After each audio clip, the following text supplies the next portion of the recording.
Ito may gagawin tayong dalawang ice crusher. Bali ang may-ari nito, isa lang, ginagamit niya to sa paggawa nila ng milk tea. Parehas sa sira. Ang naging sira ng isang to, umano yung umusok. Nasunog yung wiring. Tapos ito namang isa, humina ang ikot. Halos hindi na siya umaandar masyado yung motor, kaya parehas pinagawa. Kaya ang gagawin natin, titingnan natin to. Pero ito, tin-troubleshoot ko na to. Bali ang naging sira nitong isang ice crusher, nasunog yung wiring nito. Ito.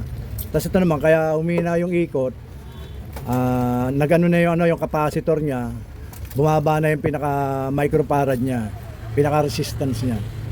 Kaya pagsasabayin na natin siyang gawin para magamit to na may-ari. Mga simple lang naman kasi ang sira, kaya okay lang na pagsabayin ko to. Ito katulad to, nasunog yung wire nito sa papunta rito sa may contact switch. Ayan. Nangamoy, umusok siya. Kaya ang gagawin natin, i-rewire na lang natin to para at least magkaroon siya ng contact at testingin natin kung iikot siya. Bali ang gagamitin natin wire dito para at least magamit na itong wire na to. Ayan, makapalangan to yung wire niya sa loob, stranded pero makapal siya. Ayan, itong ilalagay natin. Bali ang gagawin na lang natin dito, hihinang natin to. Kasi na siya, malutong na yung mga wire yung tinanggal ko, sunog na yung loob para itong wire na to, hinang natin dito para matibay siya. Tapos saka natin idudugtong dito.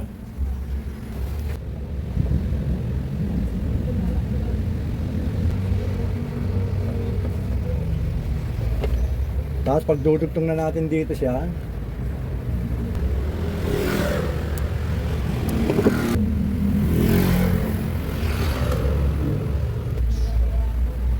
yan, lagyan na lang natin ng electrical tape.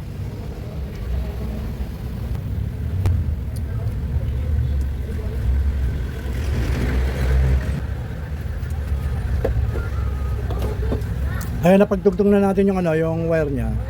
Ang gagawin natin isusubok natin to kung gagana na. Ayun natin. Ngayon ang gagawin natin, sasaksak natin to. Titingnan natin kung gagana na tong tong ice crusher na to.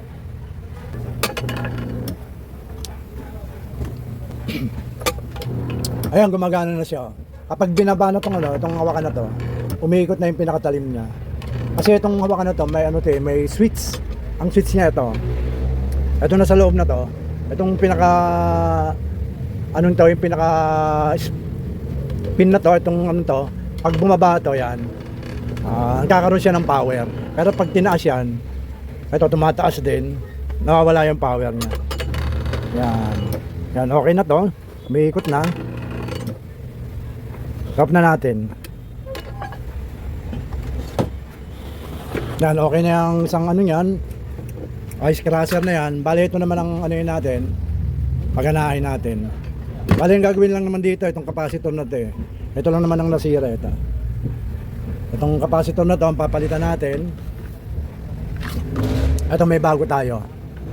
Umiikot din naman itong ice crusher na to. Kaya lang mabagal na, mahina na. Ang nakita kong sira yan, nagkaroon siya ng ng leak na galing doon sa may loob ng capacitor. Ayun, may lumalabas ng puti. Kaya humihina na siyang ang ikot. Bali ang gagawin natin, ito, hindi na natin gagamitin to.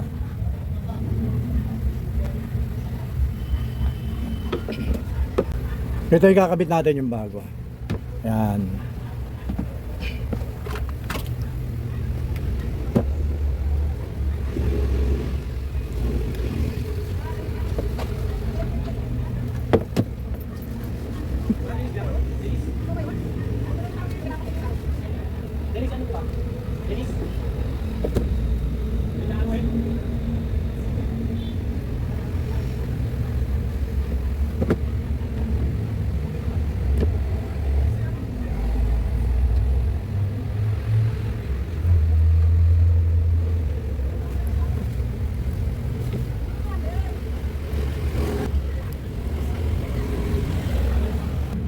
Bale, ano, nakikabit na natin yung bagong capacitor.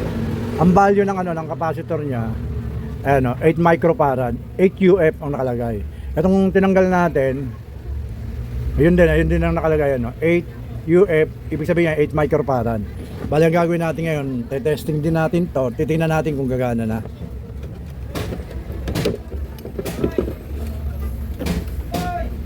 Sasaksak ko.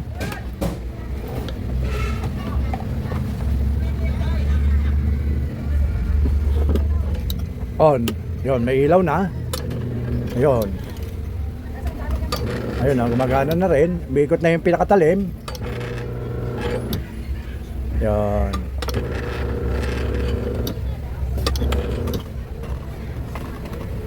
Off na natin. Bali, dalawang to. Itong dalawang ice crusher na to. Magagamit na uli ng may-ari ito. Bali, makakapag tinda na uli sila ng ng milk tea. Ginagamit daw nila ito sa milk tea. Sige pa, maraming salamat sa panonood. Basta watch, share and subscribe lang po kayo sa mga ginagawa ko para at least lahat ay na susubaybayan niyo. Salamat po.